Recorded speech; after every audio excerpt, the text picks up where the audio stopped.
নমস্কাৰ। গুৰুদেৱৰ ৰাশিত শুক্ৰদেৱৰ বক্ৰী অৱস্থান আৰু এই বক্ৰী অৱস্থানে আপোনাক মোক অৰ্থাৎ 12 ৰাশিৰ ব্যক্তিক ক'ৰবাত নহয় ক'ৰবাত লাভ আৰু লোকচান দিব। আজিৰ বিষয়টো হ'ল কোন কোন ৰাশিক লাভ দিব। গতিকে আপুনি ভিডিঅ'টো শেষলৈকে চাব। সাধাৰণতে গ্ৰহবিলাকৰ গোচৰ হৈ থাকে, প্ৰতিনিয়ত ঘড়ীৰে যেনেকৈ সময় গৈ থাকে তেনেকৈ গোচৰবিলাকে সেই প্ৰত্যেকটো সময়ৰ অনুযায়ী তেওঁলোকৰ যাত্ৰা কৰি থাকে। আৰু এনেকৈ যাত্ৰা কৰাৰ পিছত শুক্ৰদেৱৰ মীন ৰাশিত অৰ্থাৎ গুৰুৰ ৰাশিত বক্ৰী অৱস্থা আছে। অৰ্থাৎ 2 তাৰিখৰ পৰা 2 মাৰ্চ অৰ্থাৎ কাইলৈৰ পৰা বক্ৰী হ'ব আৰু এনে অৱস্থাত 12টা ৰাশিৰ জীৱনত প্ৰভাৱ পৰিব। আৰু আজিৰ বিষয়টো হ'ল 12টা ৰাশিৰ ভিতৰত 5টা এনে ৰাশি আছে জ্যোতিষশাস্ত্ৰৰ গণনা অনুসৰি যিকেইটা ৰাশিত শুক্ৰদেৱৰ শুভ পৰিণাম পাব। আৰু শুক্ৰদেৱৰ শুভ পৰিণাম পালে আপোনাৰ জীৱনত সুখ সমৃদ্ধি, ধন টকা পইচা ঐশ্বৰ্য, আপোনাৰ সাংসাৰিক জীৱন সুন্দৰ হ'ব। আৰু যিসকলৰ জীৱনত শুক্ৰৰ অশুভ স্থিতি আছে তেওঁলোকৰ ক্ষেত্ৰত কিন্তু সমস্যা আহিব। গতিকে আজিৰ বিষয়টোত 5টা ৰাশি আছে। এনে ৰাশি কোনকেইটা তাকে আলোচনা কৰিম। আৰু শুক্ৰৰ নিজা ৰাশি বৃষ আৰু তুলাৰ ক্ষেত্ৰত যথেষ্ট প্ৰযোজ্য হ'ব এই বক্ৰী অৱস্থাত।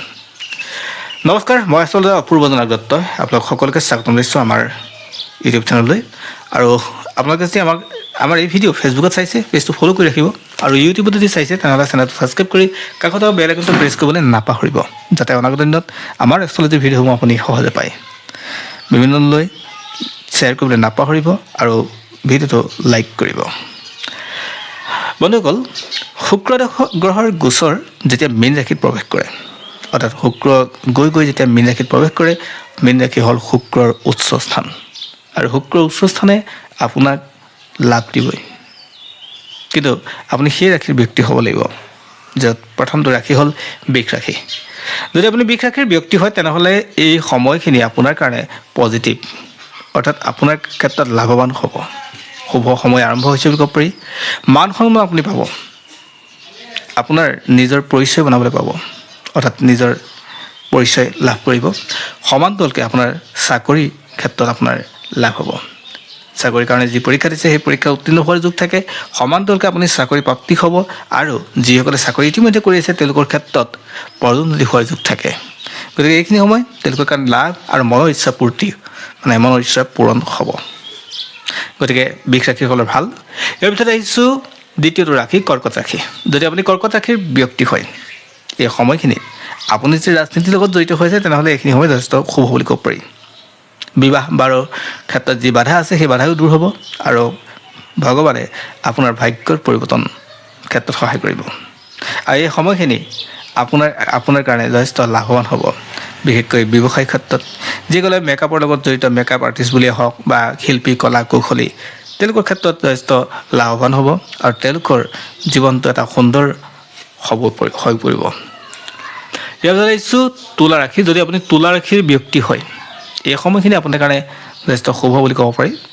শুক্ৰৰ বক্ৰী অৱস্থাত আপোনাক যথেষ্ট মান সন্মানৰ লগতে বিদেশ যাত্ৰা কৰিব পৰাকৈও আপোনাক টকা দিব, যোগ দিব। গতিকে এইখিনি সময় আপোনাৰ কাৰণে ভাল হ'ব, আৰু আপোনাৰ কথাবিলাক গুৰুত্ব সহকাৰে আন মানুহে ল'ব পৰাকৈ সময় আহিব। গতিকে এইখিনি সময় আপোনাৰ কাৰণে পজিটিভ। তাৰপিছৰ ৰাশিটো হ'ল বৃশ্চিক ৰাশি। শুক্ৰৰ বক্ৰী অৱস্থাৰ ফলত বৃশ্চিক ৰাশিৰ ব্যক্তিসকলৰ কাৰণে আহিছে ভাল খবৰ। তেওঁলোকৰ টকা পইচা যিটো পাবলগীয়া, পইচা ক'ত পাবলগীয়া আছে সেয়াও পাব, বা টকা পইচাৰ অগ্ৰগতি হ'ব, বা নতুন ইনকম চ'ৰ্চ বৃদ্ধি পাব। তেওঁলোকৰ ক্ষেত্ৰত ধন লাভৰ কাৰণে তেওঁলোকৰ কাৰণে এইখিনি সময় যথেষ্ট শুভ। সমান্তৰালকৈ ব্যৱসায়িক ক্ষেত্ৰত তেওঁলোকৰ কাৰণে ভাল, আৰু প্ৰেম বিবাহ বা অৰ্থাৎ বিবাহৰ ক্ষেত্ৰত তেওঁলোকৰ কাৰণে পজিটিভ বাৰ্তা আহিব। গতিকে যিসকল বৃশ্চিক ৰাশিৰ ব্যক্তি তেওঁলোকৰ কাৰণে এইখিনি সময় ভাল বুলি ক'ব পাৰি, আৰু তেওঁলোকে জীৱনত যথেষ্ট কৰিব পৰা ক্ষমতা এই সময়খিনি তেওঁলোকক দি যাব। ইয়াৰ পিছত ৰাশিটো হ'ল মকৰ ৰাশি। যদি আপুনি মকৰ ৰাশিৰ ব্যক্তি হয় তেনেহ'লে আপোনাৰ ক্ষেত্ৰত এই সময়খিনিয়ে লাভ দিব। আপোনাৰ ব্যৱসায়িক অগ্ৰগতি দিব, আপোনাৰ বেমাৰ আজাৰ এইবিলাক নোহোৱা কৰিব, চাকৰি ক্ষেত্ৰত আপোনাৰ লাভ দিব।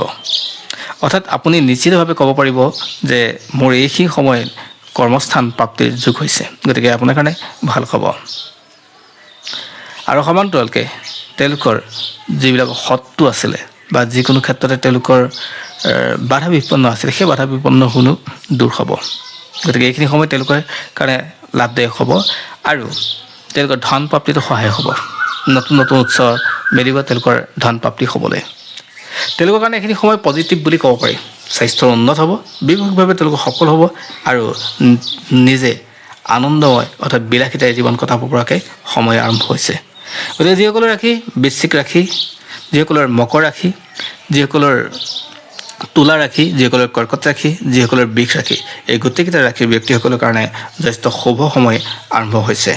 আৰু আপোনাৰ কি ৰাশি আমাক কমেণ্টত জনাবলৈ নাপাহৰিব। ধন্যবাদ।